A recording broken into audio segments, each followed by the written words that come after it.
Hello and welcome, everyone. Thank you for coming out to be a part of our Summer 2023 FCI Live series. This is our last session in this series. We'll be back in February, but boy, did we save a really important and powerful one for our last session. I am so excited about this one. I hope many of you are too. Clearly, we've had a lot of registrations for this, so I think we all are. We're going to get into it in just a minute. Histories of Black Cooperative Markets with Tamay Israel from Columinate. We're so excited to have her here. So right before we get started with that, though, just a couple pieces of housekeeping. Please do mute. Check right now if you are muted. If you are not muted, I need you to mute just because it really affects our sound quality, makes it harder for those with hearing issues to understand, and also messes with the sound quality for the recording because the number one question we get asked is this session being recorded? Will I have access to the video? Yes, all these sessions are being recorded. Thanks for letting us know how much you want that. And we will put them all on the Food Co-op Initiative YouTube channel. They'll be up on the afternoon of Monday, July 3rd. And if you're here, you're going to be receiving an email from me that afternoon as soon as they're up saying that the videos are up and giving you links so you can go find those videos to rewatch and share. All right, just a real quick shout out to our champion sponsor, National Cooperative Grocers. We're grateful to them for making this summer 2023 series possible. And with that, we are going to move into our actual session tonight, Histories of Black Cooperative Markets. I have been wanting a session on this for so long. I'm so excited. And we are so lucky to have with us tonight Tamay Israel from Columinate. And Tamay, I'm going to hand it over to you. Well, beautiful and welcome. I'm excited to be present with you all. Very, very excited to share stories and just take a little journey down history because it's important for us to understand where we came from so that we can know where we're going. And I want to encourage those of you who are here. This is going to be a bit of a conversation too. So if you have stories and things that you like to share, I will be making room in the space to do so. So without further ado, I'm going to go into my PowerPoint here. I hope I have sharing power.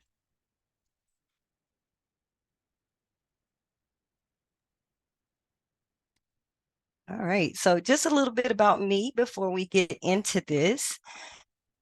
My name is Tamay Israel. Thank you, JQ, and thank you, Food Co-op Initiative, for having me present with you. Really excited to share. I'm currently a consultant with Columinate. I'm also an artist, a community organizer, and a lifetime cooperator.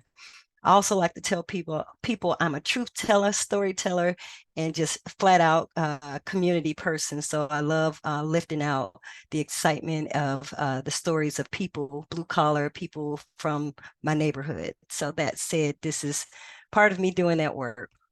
My cooperative story is I am a member, owner of and former board president of the New Orleans Food Co-op. That's pretty much how I got into my professional cooperative journey, but I can tell you my lifetime has been basically built in living cooperatively with family and in my neighborhood and community. I'm also a founding member of Cooperation New Orleans, which is a local loan fund here in New Orleans. I'm also an innovator and facilitator for the Black Liberation Co-op Academy, and also a member of Resolve Financial Cooperative. So I'm excited to be present to share a little bit about, as I got on my journey of cooperations, I dug deeper into some stories and wanted to understand why did this resonate so for me as in the story and the power of being a cooperative member. As I shared, I professionally got into the work of understanding cooperatives by being on the board of the New Orleans Food Co-op. But many of the practices, the energies that raised up in my work there were very reminiscent of how I grew up as a child in my community and the ways that my family worked together to meet our needs. And so while going through that journey, I found it really, really important to connect back to that and dig deeper. And so this is what set me on a path of learning the histories of Black cooperatives and also guided me to the understanding of how Black cooperative markets play a role in the work that we're doing today. So we'll do a little bit of a look back in time, like what happened in our country that got us to some of the things that we are experiencing today, but also that set the groundwork for some of the practices that we already, many of us resonate with in our communities, and also the practices we see in our larger economy. We also look at cooperative markets that were used as a strategy for self-sufficiency. And then we want to look at centering community organizing and economic development. So with that, I cannot move forward in this conversation without lifting out a very important piece of work that really set me on my journey and gave me inspiration for digging deeper, which is a resource developed by Dr. Jessica Gordon Nimhart, Collective Courage, A History of African American Cooperative Economic Thought and Practice. I was inspired by these stories, these histories, and it's really surprising that she was able to compile so many stories, because many of the things that were available, stories were, of course, through audible storytelling. So a lot of these histories are undocumented. And if they are somewhere that we don't have access to them. So we want to just figure out how to gain access to these histories and bring those back to our forefront. And we are getting a little bit of an echo. Thank you. Right. So let's start with a look back in time. Some things happen in this country, and we have to, talk about it, and really understand how it resonates through our communities. Some things happen related to the enslavement of a people, but freedom happened by the Underground Railroad. There was some practices of cooperation around that helped support meeting needs. Um, there was also liberation by the enforcement of the Emancipation Proclamation. And from there, we saw the uprising of some free Black towns. This is important because when you think about it, what really drove and drives our economy is how we meet needs. And so let's dive into this history. Even in a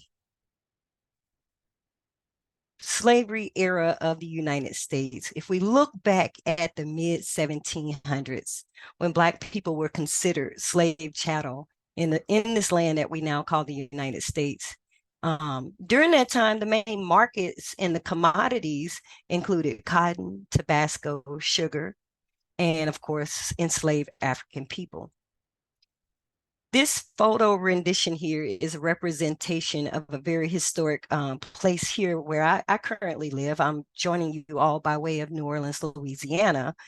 And we have historic Congo Square located here in New Orleans, where many of the first enslaved people were able to congregate with each other and get back into some of their spiritual practices.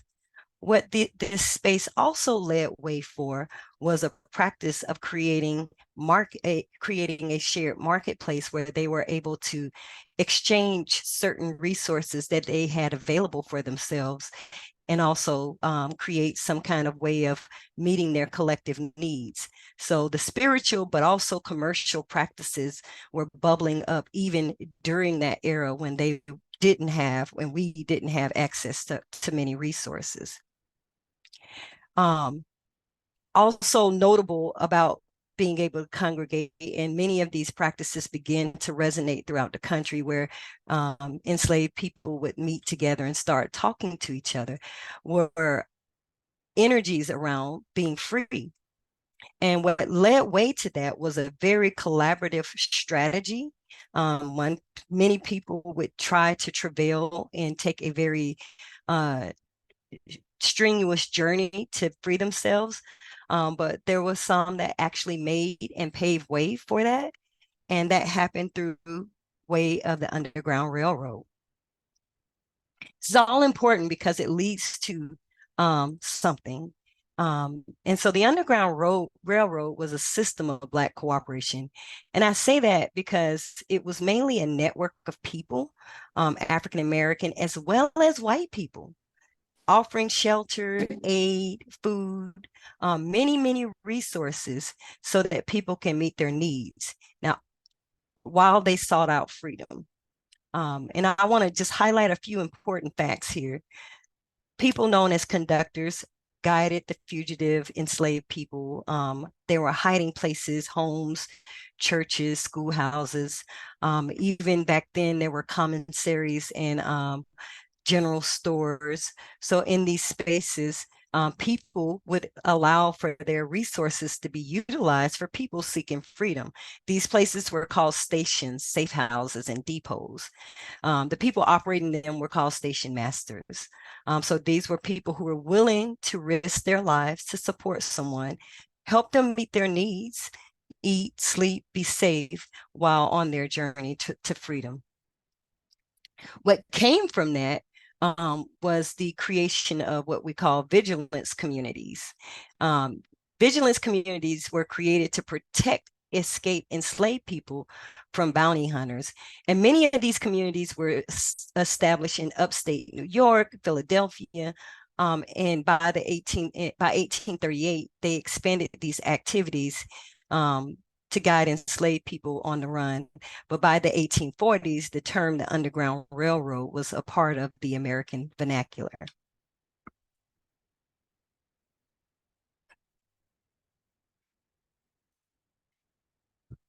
Now I'm skipping down in history just a little bit. And I want to name another piece that happened a little bit after this. There were movements around people wanting to free people of color in this country. The abolitionist movement was organized as an effort to end the practice of enslavement. So while there was some energies around physical freedom, there were also political energies taking place to help people find access to safe place and home, ways to meet their own needs, even in the tumultuous journey of finding freedom. There was still that necessity of actually finding a way to feed yourself, find shelter, etc. So the abolitionist movement was some of what took place. The campaign, which took place from about 1830 to 1870, actually mimicked some of the tactics that British abolitionists had used to end slavery in Great Britain. So some of these things were brought over here. Though it started as a movement with religious underpinnings, abolitionism became a controversial political issue that divided the country. And here we see some energies bubbling up that made people want to actually do something. And there were many other energies on a commercial realm. We can talk about some things that happened during that sparked up the Civil War, but I want to get to a point around organizing. And I do encourage people to go look at those histories and those stories surrounding those practices, because many of our economic strategies that we're experiencing today were related to some of the things that we experienced during that era.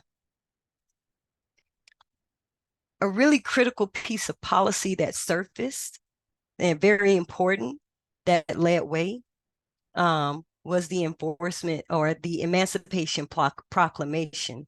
That policy was developed and signed in January 1st of 1863. But the reality of it is it was a proclamation.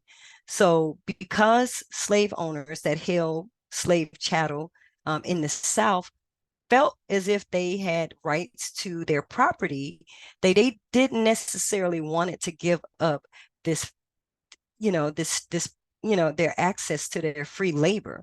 And so what needed to happen was an enforcement. And so June 19th, 1865, one really big piece, and we're just observing our Juneteenth here this month in June. General Granger led about 1,800 volunteer soldiers to deliver these orders by both word and force to Galveston. But I want to name something. They didn't have access to tanks or other resources that we have today. This was a by foot march from the Carolinas to South Texas. So just imagine this journey of Black soldiers marching from Union states to actual Southern, to the deep South, to free their fellow brothers and sisters who were enslaved. Along the way, they definitely helped liberate many Black people, but they also gathered and garnered more soldiers by the time they actually made their way to Galveston. And then by January of 1866, approximately 20,000 of the 26,500 soldiers who occupied the Gulf states were actually Black. So there was a large regiment of Union soldiers that occupied these southern states. They actually were Black people. So now we have a South that was liberated and free with many Black people. Now, I'm not saying this as if that journey was an easy journey by any means, but what we have from this is a space where you have a group of people who were once in a place and space where they barely got their needs met in the first place, working endless hours day and night, but also no monetary wealth or resources available to meet their needs, now finding a need to find space and place to meet their own needs, as well as provide security. So by the late 1700s, children of slaves were declared free, but it wasn't until 1827 that the New York State governor, Governor Tompkins, really abolished slavery. So following the abolition, and in some cases prior to abolition, many free African Americans established small communities. Many were fully economically self-sufficient. Places like Seneca Village, we have places in Texas, like the Texas Freedom Colonies, were occupied by all Black people, but they needed to create place and space for them to meet their collective and social needs. 1827, not 1927. And I do want to take a step back because I don't want to move past the work that a foreparent of ours did and offered freedom. Harriet Tubman was one of the most notable conductors of the Underground Railroad, and it's just wanting to lift out her work and her power and the energy that she had, because there was a lot of people who didn't want to take this journey, and she was bold enough to make it, but also had collectivized her effort and had people along the way who were willing to take that risk equally. So just stepping back, and I just want to name and lift out and give honor to Mother Harriet, because that's a really critical piece of history that we need to lift out. So with these communities now being established and freedom being a thing that was actually sought after by many people of color in this country during that time, we saw the rise of Black communities and Black towns. Well, a critical piece to what was happening there was a need to have collective markets. But before we go into that, I want to ask a reflection and name that you, and invite you to put in the chat. Do you have in your areas any of these historical Black towns? And now there are many stories that are actually popping up around these towns that were either buried under lakes or burned down. Central Park is a notable Black town that has been covered up, but I want to encourage you to either come off mute. Oh yeah, look at there. We got Soul City, North Carolina.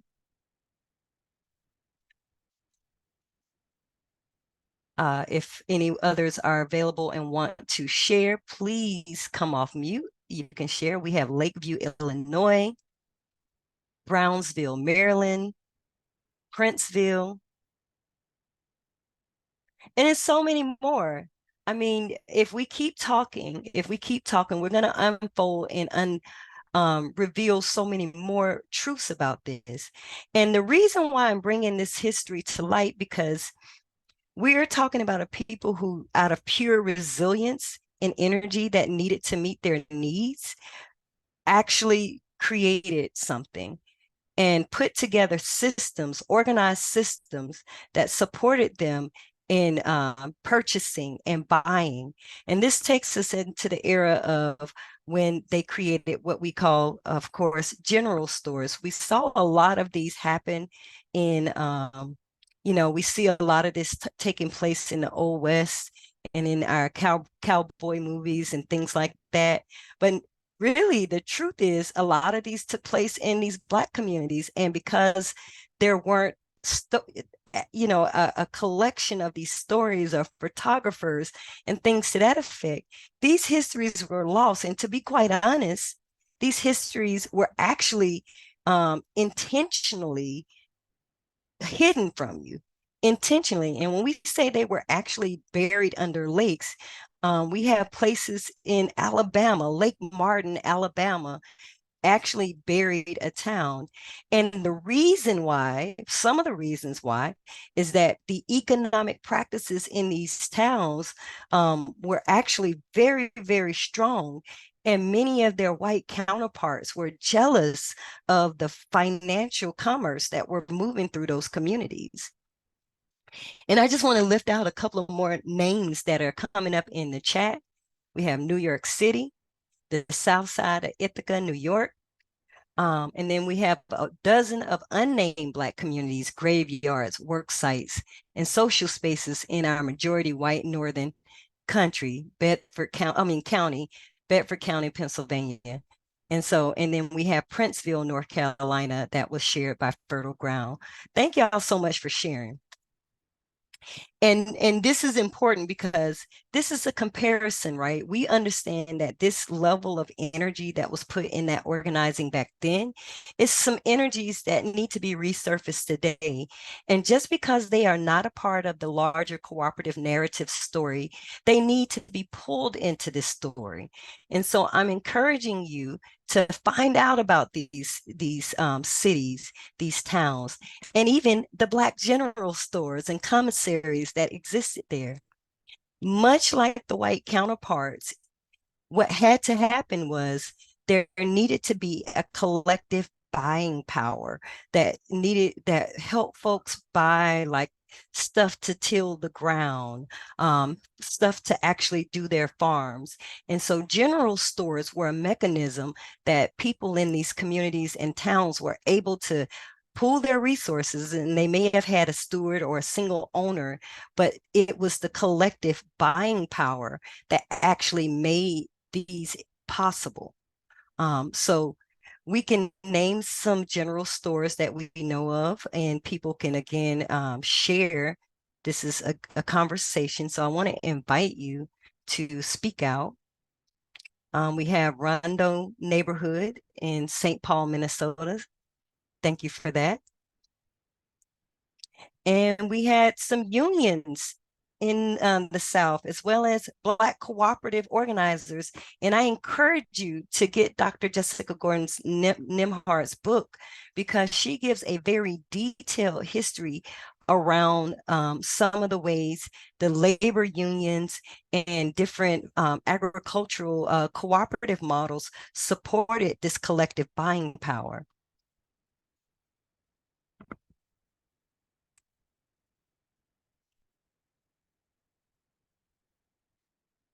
And before I move past the historical cooperative markets, I do want to name a few instances of marketplaces that took place over the history.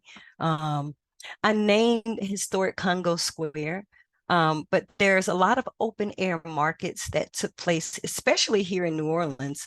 I live in a neighborhood in historic Claiborne corridor. And at one end of the corridor, and then at another end of the corridor, there were two open air marketplaces, the St. Bernard Market. And I unfortunately don't have a picture of those markets. And this is the issue that we run into when we're looking to tell these stories.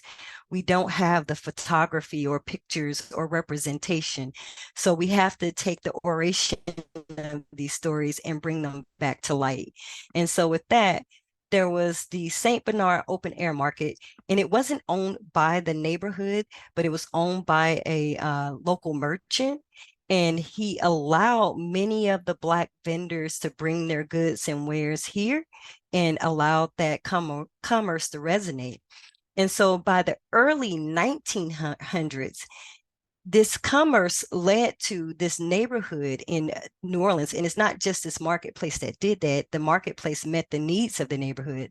But the Claiborne corridor in New Orleans, which was also akin to Black Wall Street, had many Black-owned businesses along the strip. And another large tragedy happened in our neighborhood that eliminated these community centers and these spaces, even the open air market, which was the interstate system. So the interstate system came through many of the Black communities, right, and tore down these markets.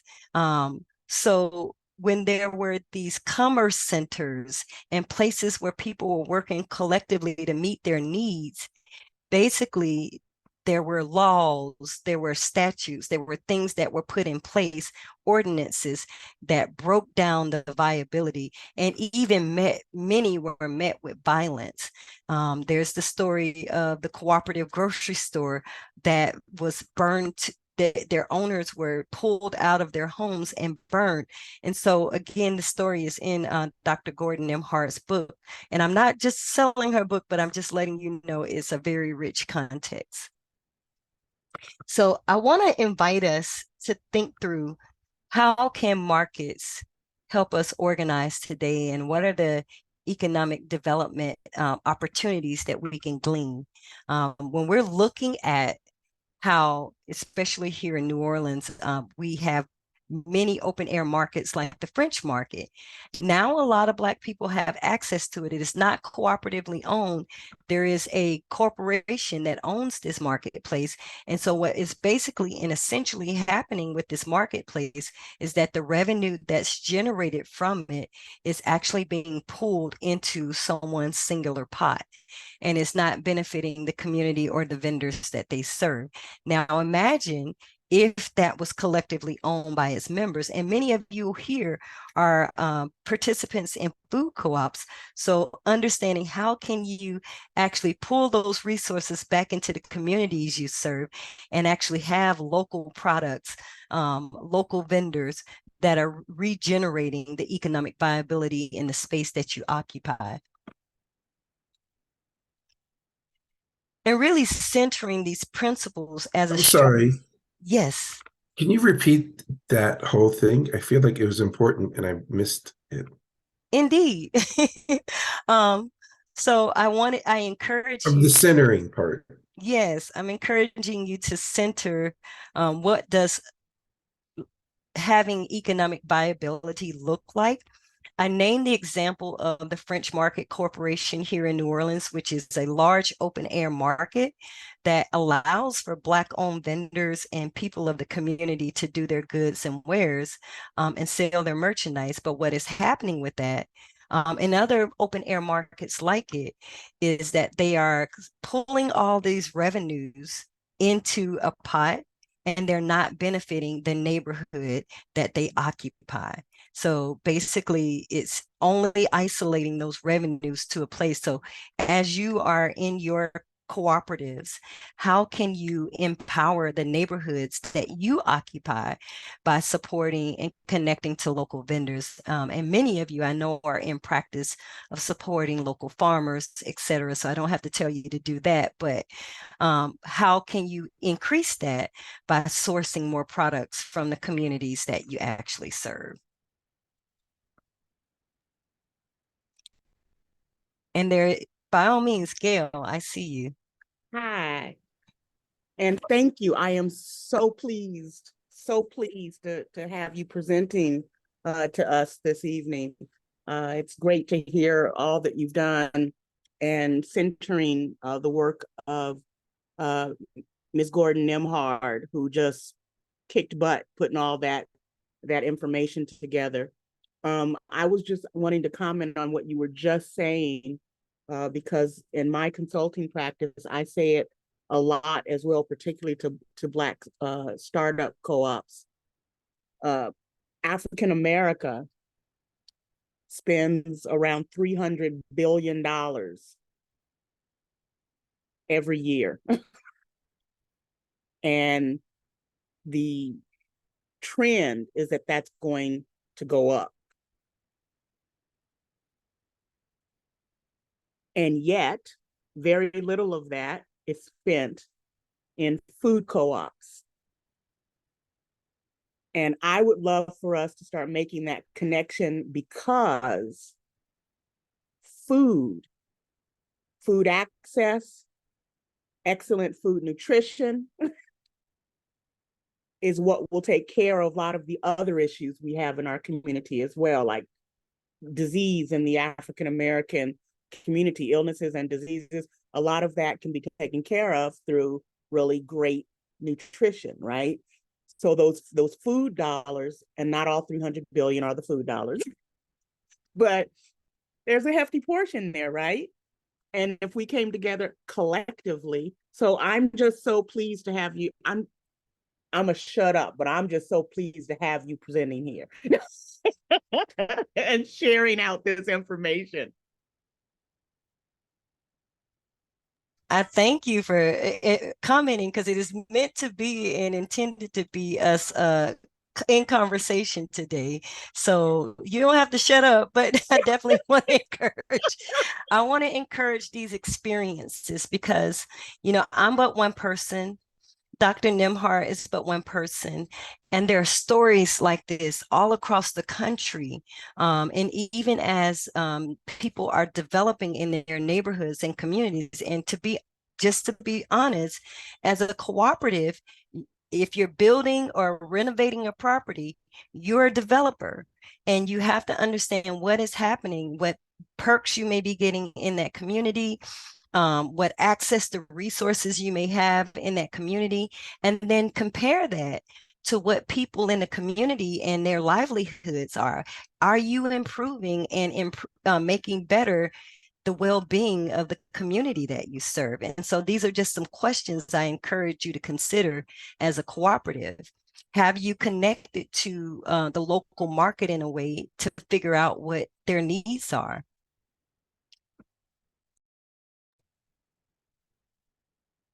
And I want to name, I hit the mute by mistake. I want to name that, what happens with development is that, and I named these pieces around development historically, like the interstate system, and policies and laws that made it so challenging for people in these disenfranchised communities and Black communities to actually meet their needs. At the center of our economy was somebody meeting a need, finding a need and filling it. And so recentering that, when we talk about economic practices, we're no longer building economies that are built on extraction. How can we build economies that are beneficial for the neighborhood, the community, and the planet? As we know, extraction is a practice that actually tears down and makes our planet have problems. We're dealing with it today. It's really hot in New Orleans, but our reality is we can really reshape our economy by centering meeting needs. And so I want to lift that out in this piece of the conversation. And I also want to lift out and send a highlight and a shout out to, and I'll come back to the 7 cooperative principles, but the folks at Gem City Market, because part of what they did is they really wanted to center community, and all of their movement, all of their efforts really worked around what does this community need. Gem City is an example, and I can definitely, I know they've told their story and have them continue to tell their own story, but just lifting out how you had a neighborhood that was developed based on economic practice, auto industry, and other major industries. And what happens to this neighborhood when the industry leaves? So, as a business that's occupying that neighborhood, what is your responsibility to that neighborhood when you go in and create a business or practice in that neighborhood? How can you add value back to that community that you serve? And again, these cooperative principles are a gauge for how we actually show up in neighborhood. And so I want to challenge cooperatives to like really hit on this concern for community peace, and really lift that out.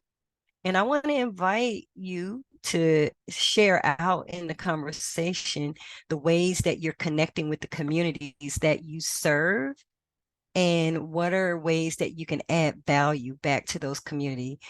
If there are cooperatives here that have done community-based strategies or organizing strategies, what are some things that you've done to help support and bring back and really not be a part of what we see historically in this country?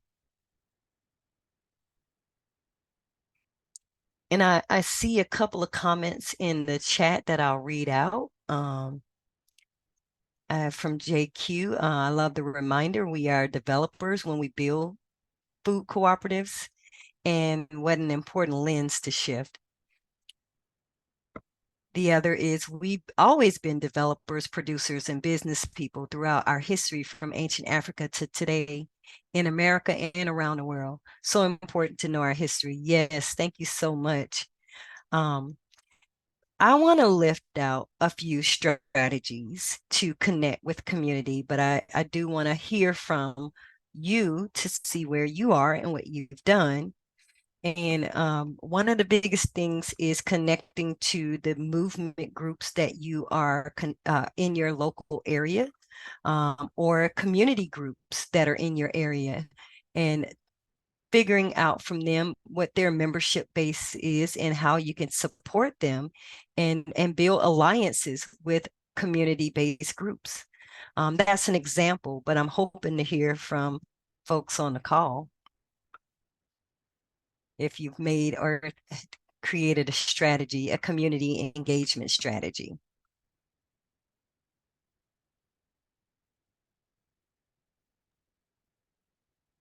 Oh, this is Fertile Ground Food Cooperative in Raleigh, North Carolina. Thank you for your presentation.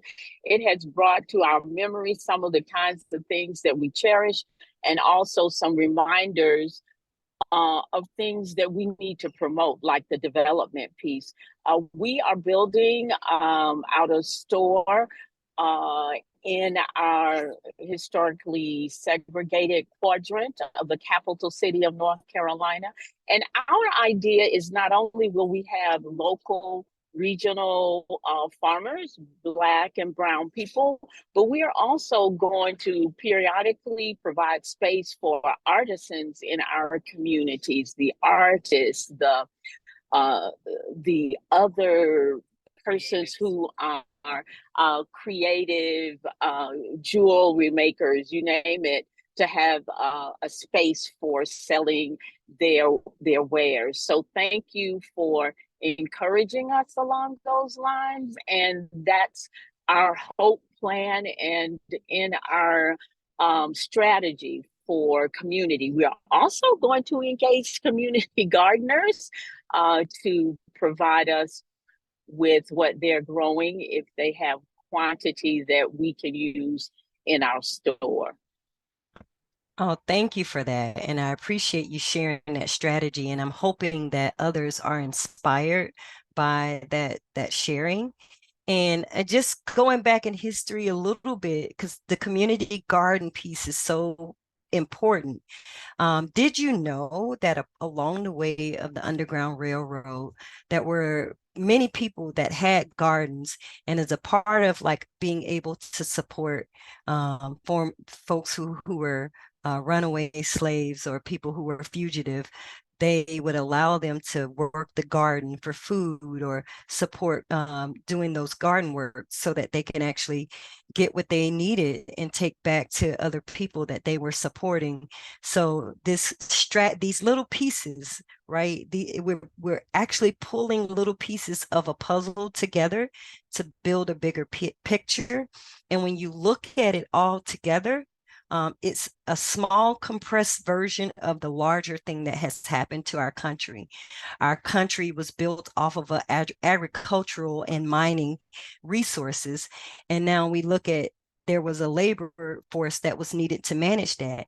How about we own our own labor now and we decide how we want to make this space and our communities look without someone doing the force, the violence that we saw, and figuring out ways to navigate policies so that the same violence isn't instituted in and through development, because that is what is actually happening. That's what happened with the highway system. Through policies that were created, development was a violent act on Black communities that took away their economic viability. And I want to lift out that you in your development can change that and transform that, but also look at the little pieces like connecting to community gardeners, local vendors, neighborhood associations, and also community groups that are organizing and finding ways to connect and build those alliances. Are there any other stories that we want to lift out about ways folks are creating and organizing in community? Yes, this is Raul Edwards from Community Grocery Co-op in Washington, D.C. I thank you for this conference call, this forum, so that we can share our stories and learn from the stories from the past.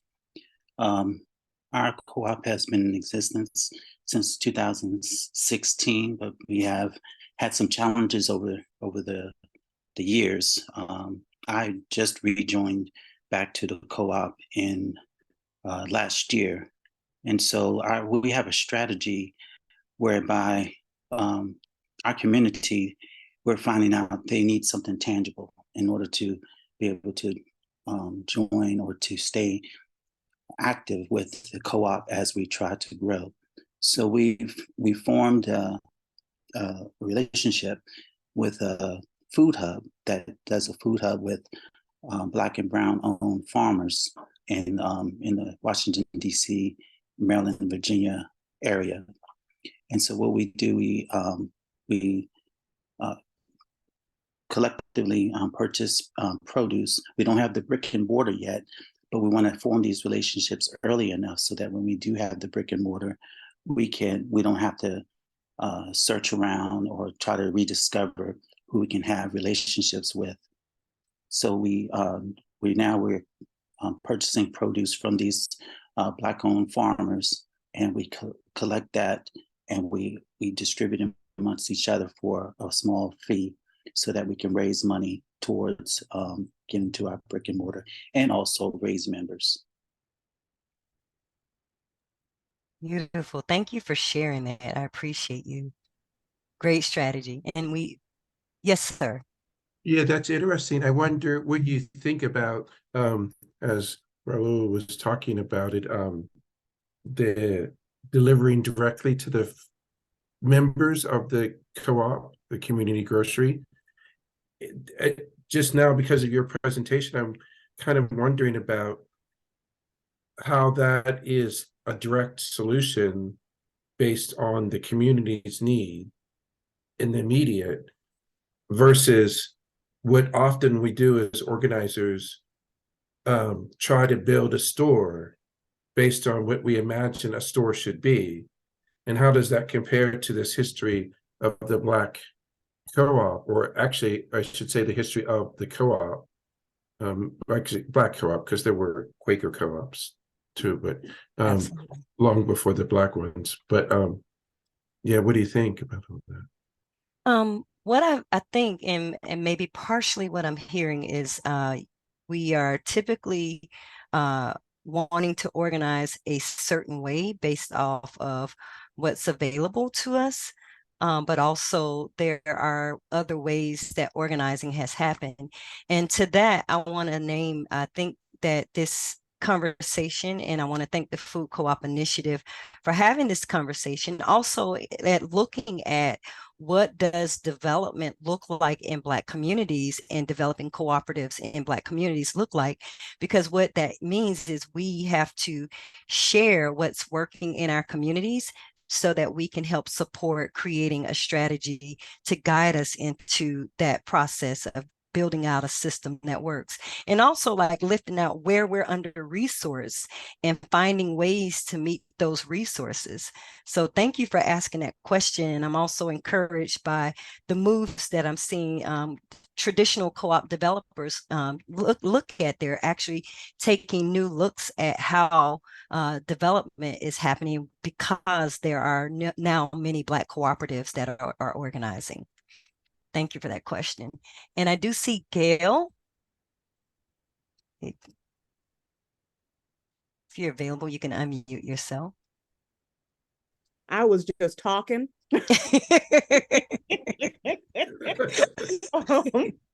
I just wanted to shine a light on something I've been working on within. It's like a subculture of what I've been working on when I present, when I write, is that how we, particularly African Americans, but really everyone, think around our use of language, how we frame our language, our thoughts. So, for instance, when we talk about cooperatives and who came first, what came first, sort of a thing, we can't frame that around the use of the word cooperative. The word cooperative may have been used first by this group or that group, but cooperation, collective work has been around since humans have been around. And certainly in Africa and in other places where it was tribal, where it was nomadic, those entire systems worked around the collective, worked around cooperation and understanding what was needed by the whole in order for the whole and the individuals to prosper. So I just wanted to draw focus on that, because there are many ways as we try to shake up, if you will, what has been called democracy, what has been called freedom, and what has been called cooperation, because I don't think there's anyone here who will argue with the statement that many food co-ops are kind of dressed up or dressed down, depending on the kind of co-op, regular grocery stores. They're not really living out those 7 principles at all. They're focused on capitalism, the bottom line. And so we need to reframe our definitions. We need to reframe what we consider to be logic and reasoning, because it's logic and reasoning, the system that we grew up in, that logic and reasoning is whitewashed. Mm-hmm. Amen. So we have to give new definitions to it. We have to rethink what we're saying when we use words and language in general. So I'm done for now. Gail, we need to talk. I'm excited about this conversation because that is the point. I'm using this space to draw attention to our relationship to the economy and how there was a group of people who are now considered the fathers of cooperatives, which I'm at no means demeaning or like compromising what they did. But what I am doing is lifting out what has happened, that people across the globe have used cooperative practices to meet an economic need. And to be clear, let's get this piece in. The economy, if you look at the historical context of what the economy is, and you break down that word, the economy is in its Latin form, household management. Amen. Right? And so when you get into the practice of understanding household management deals with access to food, access to shelter, accesses to the things that people need to have a good, stable way of life, etc. Childcare, death, arrangements where people can actually bury their, dead with dignity, etc. And so all of these things, even when we look at post-slavery, these were all pieces of the puzzle that a group of people did not have access to. And while the country was actually forming and being developed, there were people that were developing things, but they developed markets that weren't accessible to all people. The Rochdale pioneers had that very same experience. And what they did is they came together as a collective to meet a collective need. So it is the same thing, same principle, same practice. And I just want to draw the attention to post-slavery, there were towns and communities that were developed, and cooperative practices were at the core and the root of how those towns created their local economy. And I did see another hand, or just some amens. If you want to come off mute and share those, by all means. I do see a question though. What does development look like in Black communities? This is a real and very specific question, and I'm happy to address what I know, what I'm experiencing where I live. And you may have a similar story to where you live. But as I shared, as a part of the history of New Orleans, there were Black marketplaces. There were marketplaces for people to actually commingle. New Orleans is a very city where activities were mixed up, so it wasn't very racially divided. There was a lot of things happening together, but specifically along the Claiborne Avenue corridor, there was a Black town area of the town called the Tamay. And this area was where a lot of people of color, free people of color, resided, and they were able to actually create enterprises and businesses. Some very well-known funeral homes were actually a collective of families that created a funeral home collective. They might not have called it a cooperative, but they were a cooperative nonetheless. And so that said, what happened to this neighborhood is a federal policy was developed that governed what type of development, what type of infrastructure needed to be in that area. And so they ran the highway system through that community and broke up that economic viability. So again, as developers, how do we encourage our local governments to make the right decisions that make your grocery co-op accessible to the community? Because what ended up happening with that, there was a marketplace that people bought their food that no longer exists. And so that's what development looks like in the Black community based off my experience. But I want to invite others to share in their story if they have some histories around that they want to pull out. Oh, we have about 3 minutes. This will not be televised. I'm sorry. We have about 3 minutes left, so no more stories. But I do want to name. Well, I could share something real quick. In Washington, D.C., we have someone writing legislation so that co-ops are protected from any kind of government intervention, and also to have a special tax code for co-ops so that we're not taxed the same way as corporations are taxed. So that's what's happening in DC. They're lobbying the DC Council for that type of change. Beautiful. Love that. And I just want to encourage, and I do want to invite one more comment before we close out.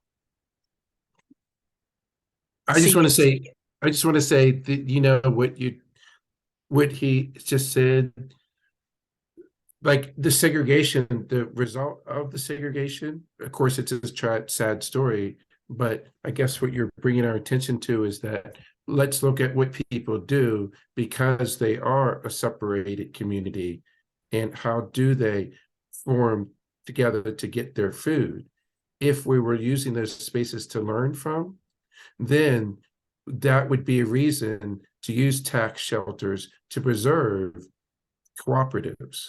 Like, and it's just not the tragedy of the segregation, but I think what you've taught us is not just perseverance, like sure you celebrate that, but like what do people do in light of, you know, like people just didn't starve.